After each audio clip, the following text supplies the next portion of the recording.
Are you a real estate investor looking to start your first flip? Are you a passive investor looking for the next opportunity?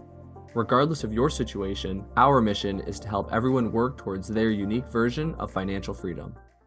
Hello, everyone, and welcome to the fourth episode of the Conduit Capital podcast.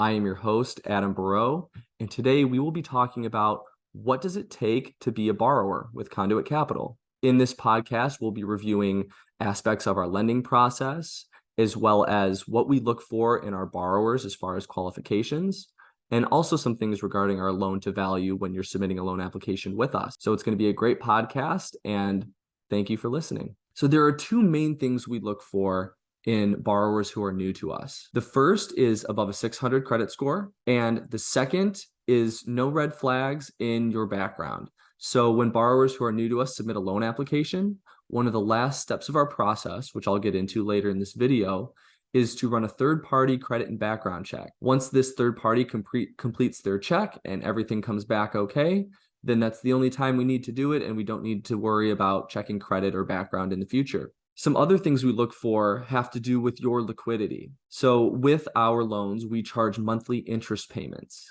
And before we loan money to our borrowers, we want to make sure that they have enough money in the bank so that they're able to make their interest payments, even if the project ends up going longer than expected or certain unexpected extras come up. We typically look for 6 to 12 months of interest payments sitting in the bank. And another benefit to working with Conduit Capital is that we work with all levels of experience when it comes to borrowers. So those that have been in the industry for a long time, or those that are looking to start their first flip.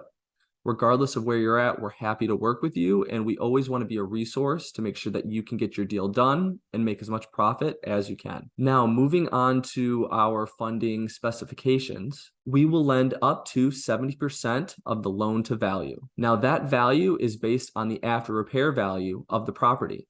When you submit a loan application to us, one of the fields we ask for is the after repair value of the property. So what do you think the property will be worth when it's completed? We also collect from you comps that justify that ARV, as well as a scope of work detailing what's going to be done to the property, and also pictures showing what the property looks like. We do not require inspections or appraisals for properties in Indiana. Once we have that information from you, our team is also able to vet the deal on our end like we were buying it ourselves. We want to make sure that our borrowers do their own due diligence, but it's also helpful for us to evaluate the deal like we were buying the house ourselves. That way we can maybe prevent borrowers from buying a house that it has too much work involved into it, or maybe, just another set of eyes on a property can never hurt. With that 70% loan to value, that includes both the purchase and the rehab. However, it's very rare that we will fund 100% of the purchase and 100% of the rehab, even if it falls within that 70%. When you're working with Conduit Capital, we have strict processes that we follow,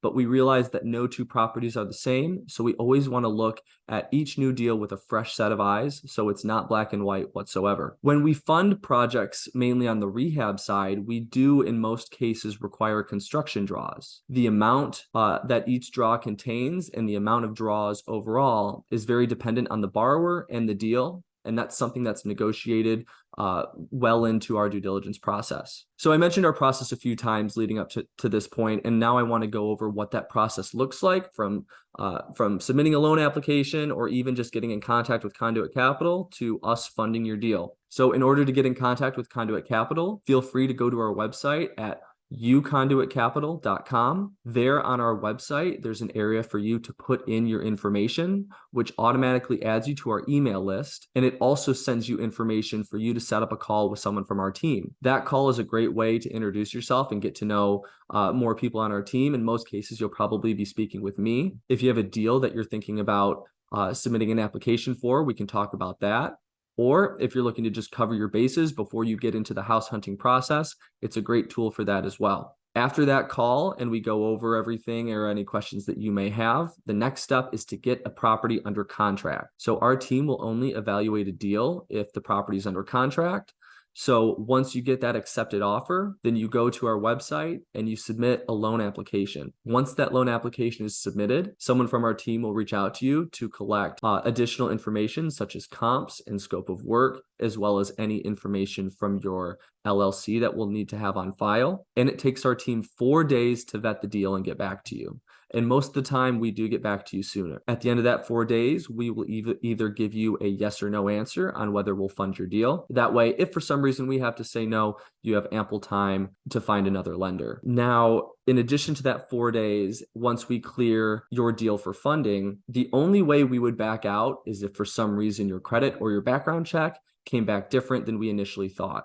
So you won't pay our company any money until we agree to fund your deal, and we won't back out for any reason unless, like I mentioned, that third party comes back with that credit check and it happens to be less than 600 or there are red flags in your background. Now, after that 4 days of vetting, we usually need about another week to close the deal as far as getting all the money together, as well as getting lenders' commitments from the title company and making sure that you add us as a lender to your insurance.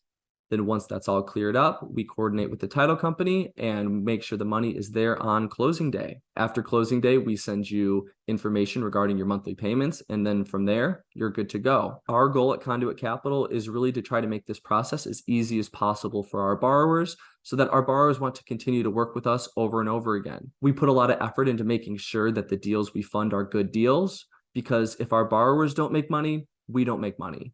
And this is a true win-win situation. So we want to make sure our borrowers are in a great position to make as much money as they can. So that was a brief overview on what our process looks like, as well as what we look for in our borrowers. If you're interested in borrowing with us, feel free to visit our website at www.uconduitcapital.com or email me directly at adam@uconduitcapital.com, and I'd be happy to answer any questions you might have. If you're out of our area and maybe aren't in a position to lend from us, hopefully this was some great information for you as you work with lenders in the future to see what we look for versus what other lenders may look for.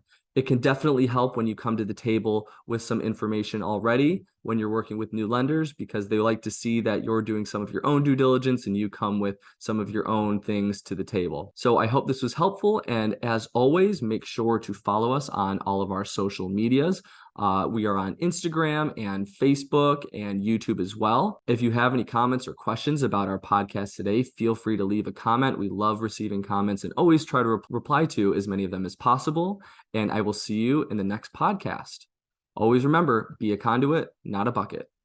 Thank you for tuning in to our podcast today. If you enjoyed this episode and would like to stay up to date with all of our latest content, please follow us on social media. You can find us on YouTube, TikTok, Facebook, and Instagram at Conduit Capital Podcast. We love hearing from our listeners, so feel free to send us a message, leave a comment, or share your thoughts with us.